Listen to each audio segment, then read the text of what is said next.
반갑습니다. 송주준입니다. 오늘 저는 영상을 통해서 두 사람에 대한 이야기를 좀 해보고자 합니다. 한 분이 바로 개그맨 이경규 씨고요. 나머지 한 분이 바로 가수 김희철 씨인데요. 아마 영상을 보시는 분들 가운데서 이경규, 그 사람 누군지 내가 알지 라고 해도 김희철 그 누구냐 이러시는 분들이 계실 수도 있는데, 이 김희철 씨 같은 경우는 젊은 사람들한테 굉장히 인기가 많은 그런 가수입니다. 자, 제가 오늘 영상을 통해서 말씀을 드리고자 하는 것이 뭐냐면은, 대개 이제 많은 분들이 연예인들이 소신 발언을 하는 거 별로 안 좋아하시지 않습니까? 왜? 말이 안 되는 소리를 하니까. 대부분의 연예인들이 소신 발언하는 거는 얘기를 들어보면은 터무니없는 얘기를 합니다. 그저 뭔가 좀 있어 보이려고, 뭔가 좀 깨시민인 척 하려고 그렇게 이제 소신 발언하는 경우가 많다 보니까 대부분의 사람들이 그렇게 소신 발언하는 걸 별로 좋아하지 않죠. 그런데 적어도 이경규 씨 같은 경우는 좀 다릅니다. 평상시 이경규 씨가 많이 강조해왔던 말이 한 가지가 있죠. 바로 이겁니다. 잘 모르고 무식한 사람이 신념을 가지면 무섭다라는 거예요. 한두 번이 아니라 몇 번의 방송에서 계속 해가지고 이 말을 강조해 오셨습니다. 그 이경규 씨가 수십 년 동안 지금 방송을 해온 것인데 계속 해가지고 저 말을 강조해 온 겁니다. 무식한 사람이 신념을 가지면 무섭다라는 거예요. 정말로 무섭죠. 특히나 어떤 경우에 무섭습니까? 그 무식한 사람이 안 유명한 사람이면 괜찮아요. 혼자 그냥 무식하게 살면 되니까. 문제가 되는 게 뭡니까? 잘 알려진 사람이, 뭔가 사람들한테 인기가 많은 사람이 무식한데 신념까지 있어가지고 떠벌리고 다닌다. 그게 진짜로 무서운 거 아니겠습니까? 특히나 제가 생각했었을 때 대한민국은 저런 거에 취약한 것 같습니다. 연예인들이 잘 모르는데, 잘 모르는 거에 대해 가지고 마구잡이로 얘기를 쏟아내요. 이런 것들로부터 얼마나 대한민국 사회가 혼란스러웠습니까? 그 대표적인 것이 뭐가 있었어요? 이명박 정권 당시에 그 광우병 소동 기억나시죠? 그렇죠? 그때도 얼마나 많은 혼란이 있었습니까? 자, 이경규 씨가 당시에 출연했던 방송에서도 광우병 집회를 다뤘습니다. 자, 저런 식으로 지금 경향신문 기사가 소개가 되어 있는데, 그거에 대해서 이경규 씨가 뭐라고 합니까? 선정적, 자극적일 수가 있다는 것이죠. 심지어 그런 식으로 자꾸 중계를 하는 것이 오히려 왜곡된 결과를 낳을 수도 있다라는 겁니다. 저때 당시에 여러분 기억나시죠? 수많은 언론사가 계속해가지고 무슨 광화문 집회에 몇 명이 모였다, 젊은 사람들이 누가 모였다, 연예인 누가 뭘 얘기했다, 계속해가지고 그거를 보도하지 않았습니까? 어느 누구도 그런 거에 대해 가지고 함부로 얘기하지 못했습니다. 당시 아마 여러분 기억하시는지 모르겠는데, 그때 당시 한국 사회 분위기가 어땠습니까? 디워, 그거 영화 기억나세요?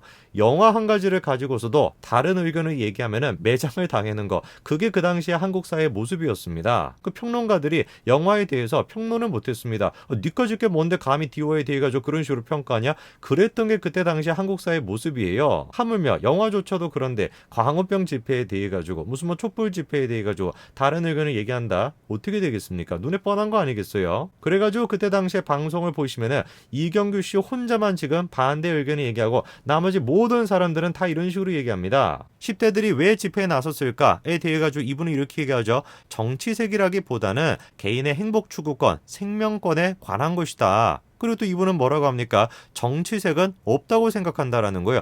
주동하는 사람도 없고 자발적으로 나서는 거 아니냐. 그리고 또 김구라 씨는 그때 또 뭐라고 합니까? 국민이 원치 않는 걸 정부에서 하려고 하는 것이다. 80% 이상이 싫어한다라고 하는데 뭐 생각할 것이 있냐? 이런 식으로 얘기하죠. 저러니까 제가 말씀을 드리는 겁니다. 무식한 사람이 신념을 가지면 무섭다라는 것이에요. 정치색이 없다? 어느 누가 그거를 정치색이 없다라고 할 수 있습니까? 특정 단체들이, 특정 정치 집단들이 다 주도해가지고 그렇게 이제 집회가 열렸던 것인데, 어떻게 이게 정치색이 없습니까? 오로지 이경규 씨 혼자만 그때 당시에 뭐라고 지적을 했었냐? 아무리 그래도 그렇지 5년을 더 해야 되는 정부인데 그런 식으로 흔들면 되냐 이거예요. 이렇게 온 국민이 나서가지고 저거를 가지고 뭐라고 하면은 5년 동안 도대체 무엇을 할 수가 있냐라는 거죠. 저는 저때 당시에 이경규 씨의 모습을 보면서 정말 감명을 많이 받았습니다. 사실상 저게 똘레랑스의 정신인 거 아니겠습니까? 관용의 정신인 것이에요. 단 한 번도 이경규 씨는 방송에 나와가지고 정치적인 발언을 한 적이 없습니다. 저 때도 마찬가지인 것이요. 야, 저게 뭔가 조금 자극적인 거 아니냐, 너무 선정적인 거 아니냐, 뭔가 우리가 좀 조심해봐야 되는 거 아니냐, 이 정도 수준으로밖에 얘기하지 않습니다. 그리고 아무리 잘못된 것이 있다라고 할지라도 아직 지금 정부가 시작된 초창기인 것인데 벌써부터 이렇게 정부를 흔들면 되냐? 조금 우리가 믿고 맡겨봐야 되는 거 아니냐? 완전히 그냥 관용의 입장에서 얘기했던 거 그게 다예요. 저는 저런 모습을 보면은 일전에 제가 이윤석 씨에 대한 영상도 한번 찍지 않았습니까? 이윤석 씨가 보여주는 모습과 이경규 씨가 보여주는 모습이 굉장히 비슷한 것 같아요. 실제로 두 분이 많이 붙어 다닌다라고 하지 않습니까? 그 이경규 씨로부터 이윤석 씨가 많은 영향을 받은 것 같아요. 역사적인 판단에 대해 가지고 반일 정서에 대해 가지고 너무 우리가 한쪽에만 치우쳐 가지고 하는 것이 아니라 양쪽의 의견을 다 들어봐야 된다. 그게 이율성 씨의 얘기 아니었습니까? 관용의 정신인 것이에요. 중용의 정신인 것인데 그 정도만 얘기하더라도 그때도 그랬고 지금도 그렇고 어떻게 되는 겁니까? 어마어마한 공격을 받는 것이죠. 사실 그때 당시에 비해 가지고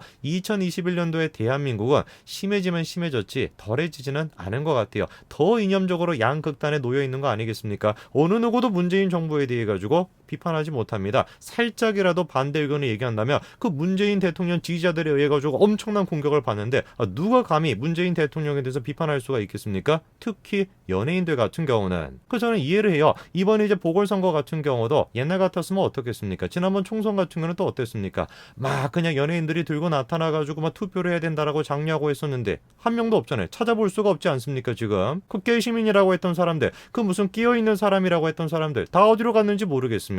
그런데 여기 이경규 씨의 영향을 받고 다시 한번 소신을 밝힌 사람이 있는데요. 그분이 바로 아까 전에 제가 말씀을 드렸던 김희철 씨입니다. 자, 김희철 씨 같은 경우는 이번에 자신의 인스타그램에다가 투표 인증 사진을 올렸는데요. 눈에 띄는 것이 한 가지가 있습니다. 이게 지금 김희철 씨가 운영하는 유튜브 채널에 올라온 영상인데 그 영상에서 이런 이야기를 김희철 씨가 해요. 우리나라에서 민주주의 자유 이런 이야기를 하지만 이쪽을 지지한다라고 하면 욕을 안 먹고 개념 있다라는 이야기를 듣고 다른 쪽을 지지하면 욕을 바가지로 먹는다 이런 이야기를 합니다. 저 이야기가 지금 현재 문재인 정권의 실상을 그대로 지금 얘기해 주는 거 아니겠습니까?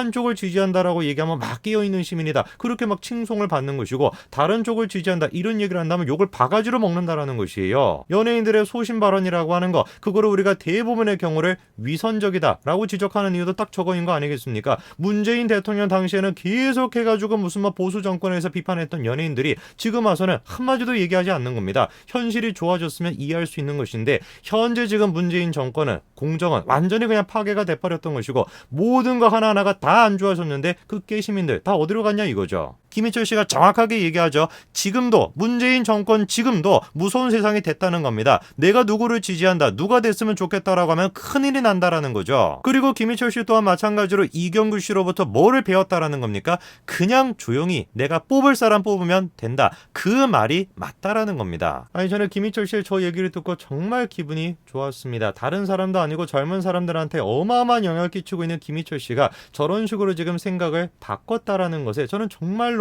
감사함을 느꼈습니다. 제가 지금 생각을 바꿨다라고 말씀드리지 않았습니까? 그 말씀을 드린 이유가 뭐냐면은 지난번에 김희철 씨에 대해서 다음과 같은 해프닝이 한 가지가 있었죠. 자, 지난번 대선 당시에 김희철 씨의 투표용지가 논란이 좀 됐었는데요. 자, 이렇게 사진이 찍힌 것인데 가만히 보게 되면 약간 좀 도장이 어디 찍혀 있는지 보입니다. 좀 더 고화질로 사진을 보게 되면 저게 명확하게 보이는데요. 그때 당시에 논란이 됐던 게 뭐냐면 도장이 찍혀 있는 위치였던 것입니다. 위치상 봤었을 때 저게 1번 문재인 후보를 찍은 것이 아니라 2번 홍준표를 찍은 거 아니냐 이런 식의 논란이 있었던 것이죠. 그래가지고 무슨 뭐 여자 팬들이 난리가 난 것이죠. 야 내가 믿었던 오빠가 내가 믿었던 사람이 어떻게 홍준표를 찍을 수가 있냐 이거 말이나 되는 것이냐 엄청나게 논란이 있었습니다. 그런데 그 논란이 엉뚱하게 다른 곳에서 해소가 됐었습니다. 자 그때 당시 이제 그거를 해소해 준 게 일간베스트 사이트인데요. 저렇게 지금 투표용지를 4분의 1로 접은 거를 합성을 해가지고 비교를 해보니까 도장이 지금 찍힌 곳은 어디다라는 겁니까?